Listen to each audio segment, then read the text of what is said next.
Hello all and welcome to another Gavin Entertainment video. It's Art here with the season premiere review of House of the Dragon, Son for a Son, Season 2, Episode 1, and also my predictions for the season. Here we see the episode open up and the fallout from the final episode of Season 1, and the Queen's son being murdered by the King's brother. Yes, I know I said that.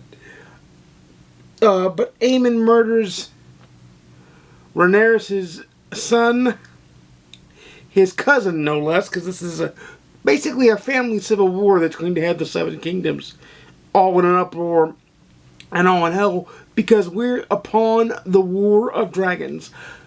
The thing that is depicted very, very slowly and very, very methodically in House of the Dragons. Or Fire and Blood, actually, is what it's called. House of the Dragon is the name of the show. But everybody's here. Emma Darcy's here. You've got Matt Smith is back. Everybody, all the main players are back. And they pick up right where they left off. And understandably, Emma Darcy's character, Queen Rhaenyra, is distraught, destroyed, from her son being violently murdered in a task that she sent him on. A task of really peace. Like, he wasn't there to fight. His cousin picked the fight. His cousin has the wild temper. And all this sets the domino, much like Robert Baratheon's death in Game of Thrones sets the domino for the Game of Thrones battle for the Seven Kingdoms. This sets the domino ahead for the battle of the Seven Kingdoms. Really, I would call it the Civil War of the Seven Kingdoms, because that's truly what it is.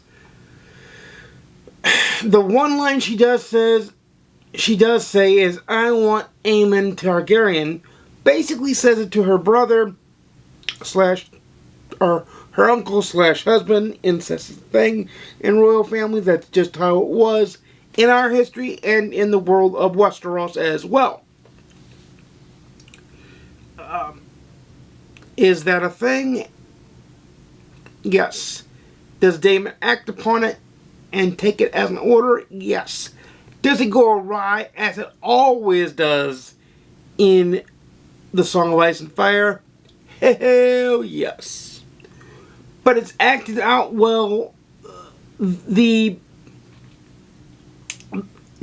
scenery, the landscape, and the setting all play a major part.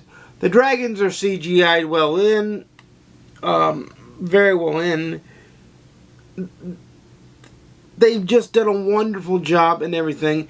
And they're building to what will be the beginnings, because we're on the cusp of war now. We're building to what is the beginnings of war throughout the season.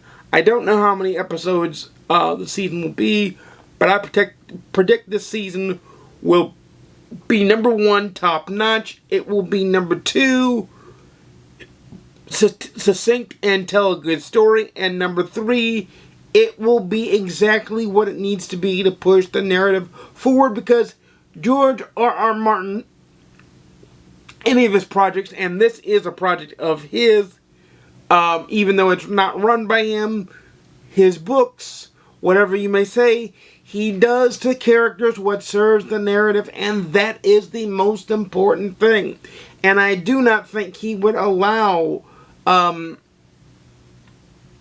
certain political ideas and political messaging to enter the Song of Ice and Fire, unless it was the political messaging of Westeros itself. Like that, you're going to get a lot of political drama, you're going to get a lot of war, you're going to get a lot of love, a lot of intrigue, a lot of just a tangled web we weave in the land of Westeros. You're going to get a lot of that this season. And as you well know, I won't do a week by week, episode by episode review. However, I will do a long review at the end of the season. I just want to predict where it's going to go. We saw where it went and how awry it went in episode 1. And you can best better believe that a lot of blood is about to drench the land of Westeros in the Dragon Civil War. The Dragon Battle is about to commence. It'll be nice to see the CGI for the Dragon Battle. The opening title sequence is again chef's kiss spot on. The familiar Game of Thrones theme is there and just leads you into the epic storytelling that is going to be had, and it's just amazing.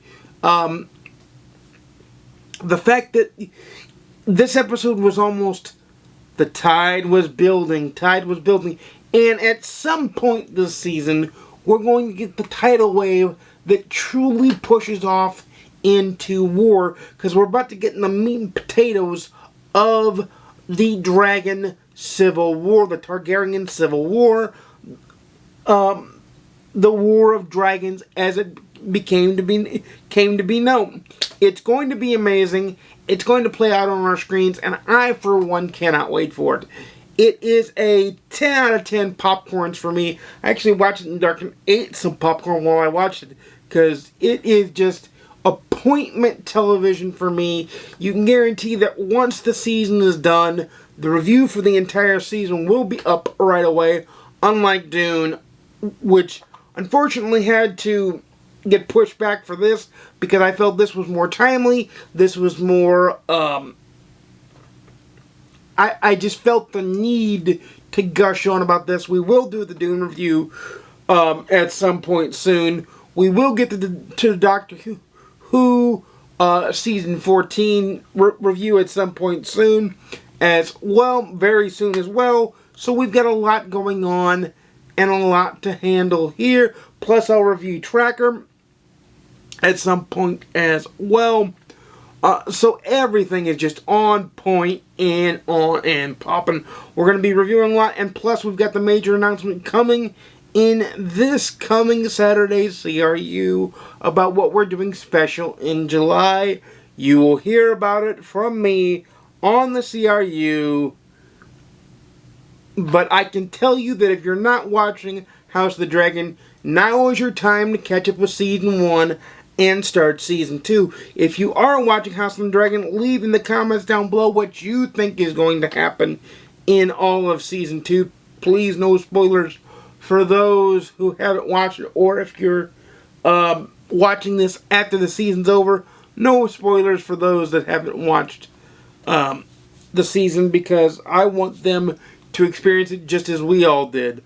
But before I gush on too long, you know I make videos every Monday, Wednesday, and Saturday, 12:30 p.m. Central, 10:30 a.m. Pacific, 1:30 p.m. Eastern. Please like, comment, subscribe if you want to see more. Please ding the notification bell. Easy for me to say if you want to see more videos. And without further ado, happy watching. I'll see you again soon. The Game of Thrones is on once again. It's War of the Dragons time. And peace.